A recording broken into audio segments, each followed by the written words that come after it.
Bonjour à toutes et à tous. Nous avons collectivement un certain nombre de principes fondateurs comme celui de permettre la réalisation du projet de vie de la personne, quelle que soit sa situation, quel que soit le contexte, quel que soit l'environnement.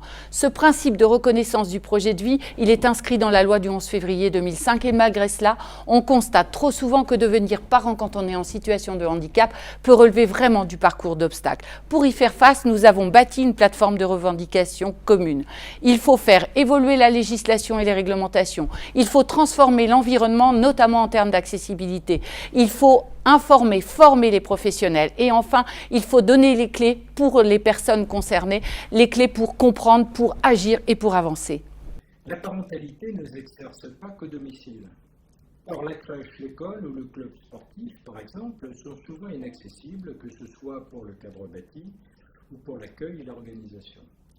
Pourtant, les adaptations nous sont refusées au motif que nos enfants ou nos petits-enfants ne sont pas en situation de handicap.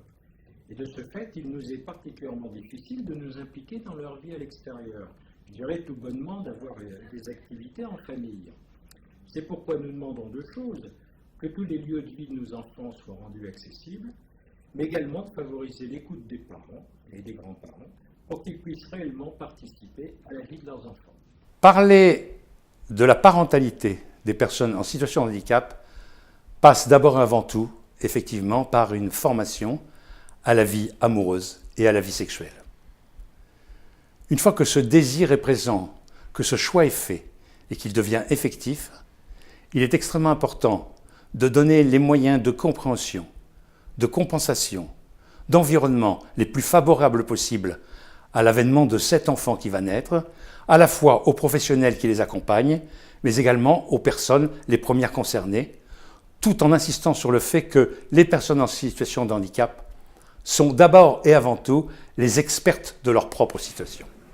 Chacun doit pouvoir être accompagné dans sa parentalité, quel que soit son besoin. Pour une meilleure prise en compte des parents en situation de handicap, nous proposons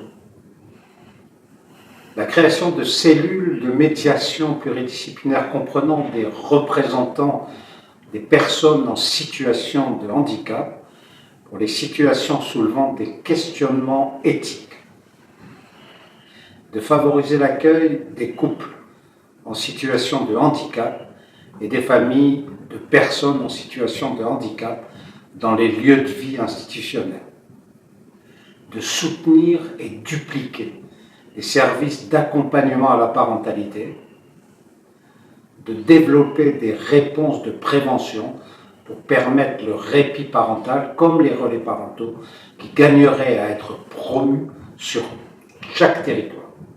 Aujourd'hui, la prestation de compensation du handicap, la PCH, n'intègre toujours pas la dimension parentalité. Dans les faits, les familles sont contraintes d'utiliser des temps d'aide humaine initialement prévus pour elles à l'accompagnement de leurs enfants. Nous souhaitons donc adapter les dispositifs de droit commun, intégrer dans la PCH l'aide à la parentalité, quel que soit l'âge de l'enfant, dans l'esprit des pratiques de la MDPH d'Ille-et-Vilaine. Allonger les congés paternité-maternité du parent en situation de handicap et de son conjoint, à l'instar des naissances multiples. Diminuer le temps d'instruction des dossiers et rendre effectives les modalités d'urgence existantes pour s'adapter à l'évolution de la grossesse ou aux besoins liés au développement de l'enfant. Permettre l'instruction conjointe de dossiers individuels dans une même famille lorsque plusieurs membres sont en situation de handicap.